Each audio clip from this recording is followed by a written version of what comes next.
Hello, I'm Andy and welcome to Vectra News, your fill of gaming news for the week of the 15th of November 2014. Coming up in this week's episode, Sony announces its cloud streaming service, PlayStation Vue. Ubisoft is changing its reviews policy after Assassin's Creed Unity's issues. A trailer for Tales of the Borderlands and its pricing have been detailed by Telltales. And custom Far Cry 4 maps won't work for competitive multiplayer.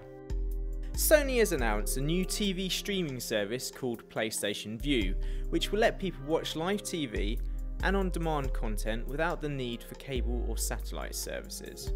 Vue will work on the PlayStation 3 and 4, and Sony have also said they are working on a version for iPads.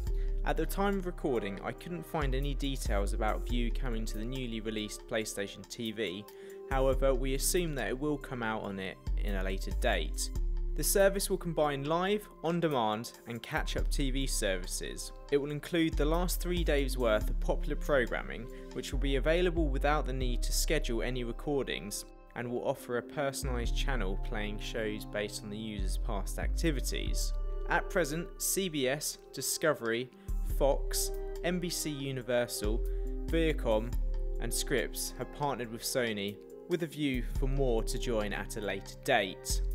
However, these services may vary across the globe when it does come out. Sony have not released any details yet on pricing, however they are planning to compete with traditional cable bundles with a fair and competitive price. The service will be offered on a month-by-month basis without a cancellation policy. The PlayStation Vue beta will be available to select PlayStation 3 and PlayStation 4 users in the New York region this month, with a commercial release coming sometime in 2015.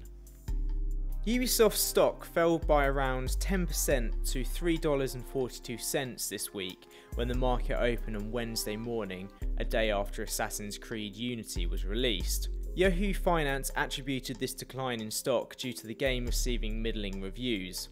Some have also suggested that the game was not ready for release, and an example of this is a video by Total Biscuit who explained how the game was too buggy to even record a first impressions video. Others have criticised Ubisoft for setting an embargo time for 12 hours after the game went on sale in the east coast of America. Polygon's Ben Kirchier coined Assassin's Creed Unity for weaponizing review embargoes, saying that there's no valid reason for a review embargo such as this.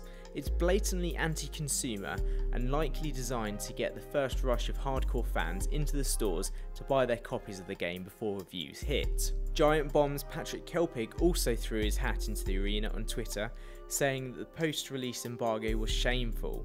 This brings up the question of embargoes and what they're there for. An embargo is an agreement between the press and a publisher, saying when opinions and reviews of the game can be released for public consumption. This agreement allows early access to games in return for holding off this information until an agreed time. This is why you often see game reviews springing up pretty much at the same time. Generally this isn't a problem, but if an embargo time is after that of a game's release, it can start triggering alarm bells. Unfortunately, breaking an embargo can lead to a loss of future early access to games, as well as credibility to the press publishing outlet. Another recent game whose embargo was technically post-release was Call of Duty Advanced Warfare. The embargo time was actually midnight on the day 1 of its release, however due to the day 0 edition, some people had access to the game 24 hours before the embargo was up. Now fortunately in this case Advanced Warfare wasn't too bad a game, and some sites did go out to buy the game instead of being tied down by an embargo. Unfortunately, without embargoes, reviewers could rush to a game on launch to get the review out first, which could harm the consumer as they may not have taken as much time and care as they could have done if they'd had the game beforehand. As I've said before, it's always good to read a number of reviews before buying a game, as it could potentially save you money if the game is bad.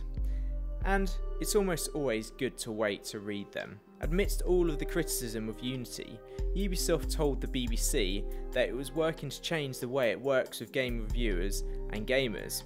A spokesperson from Ubisoft told the BBC, "We are working to adapt our services and communications with customers accordingly. both by changing the way we work with reviewers and by offering customers open betas or other early access to some games. Also, they have the information they need and want. Also, according to the Assassin's Creed blog at the time of recording, some of Unity's issues have been addressed, however there still seems to be some left to fix, such as frame rates and matchmaking issues. Telltale has released a trailer and a pricing schedule for Tales from the Borderlands, one of its new episodic video games, which will be released soon. However, if the Steam page is anything to go by, my money's on the release date of the 25th of November, which is when the pre-purchase sale ends. The game will be set after Borderlands 2 in Pandora.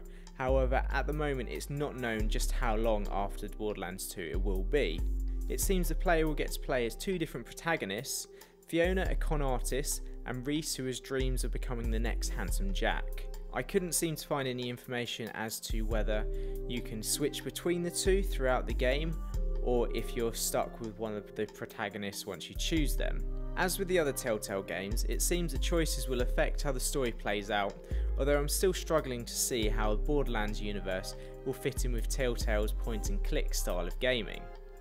Although from the trailer it does seem that Telltale have managed to capture the charm of the series, which is one of Borderlands' main draws.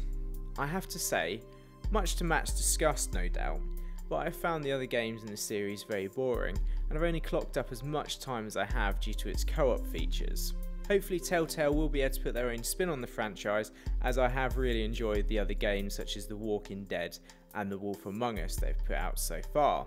It seems the game will cost $4.99 per episode or $19.99 for the Season Pass on PlayStation 3, PlayStation 4, Xbox 360 and Xbox One. The PC version of the game, which consists of all of the episodes, will set you back $24.99, which seems a bit puzzling why it's a bit more expensive than the others. It doesn't seem like Ubisoft's had much of a good week. It seems that some fans have noticed on a Twitch stream for Far Cry 4, the custom map editor only includes options for the game's challenge maps and not its competitive multiplayer. Due to this, dozens of angry users have complained on the Far Cry 4 forums, with many of them threatening to cancel their pre-orders and stating that Ubisoft had alienated them, as Far Cry 3 had such a thriving map-making community. Ubisoft Montreal creative director Alex Hutchinson responded on Twitter about the issue saying, "I direct the game, but I don't set budgets or timelines. We always squeeze in as much as we can, but we're always prioritising. We're going to keep supporting the game, so hopefully we can get it done post-release. No promises, but we will try." Now, considering that the recent release of Assassin's Creed Unity wasn't entirely that smooth, and considering the issues with Watch Dogs earlier in the year, Ubisoft can't really afford to make another mistake. It does however seem that the reviews for Far Cry 4 so far have been good, although Ubisoft are holding back PC review code until Monday the 17th of November, a day before the game's released.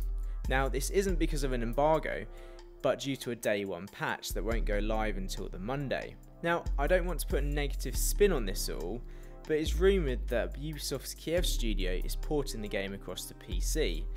These are the same team that ported Unity, and considering the issues that that's had, it doesn't give me much hope in their port. However, I must stress that I cannot find any solid sources to back up this claim that they are porting it, so take that with a pinch of salt. Far Cry 4 will be out on PC, PlayStation 4, PlayStation 3, Xbox One and Xbox 360 on the 18th of November. But that's all from Vectra News this week. Don't forget to like, favourite, subscribe, follow us on Twitter, Facebook and check out vectranews.co.uk to keep up to date with everything on the network. Also, if you haven't seen it, we do currently have a competition to win a copy of the game Verdung, which has kindly been donated by the developers, which you can find details for over on our Facebook group or on vectranews.co.uk under the giveaways tab. But, as always, we'll see you next week. Goodbye.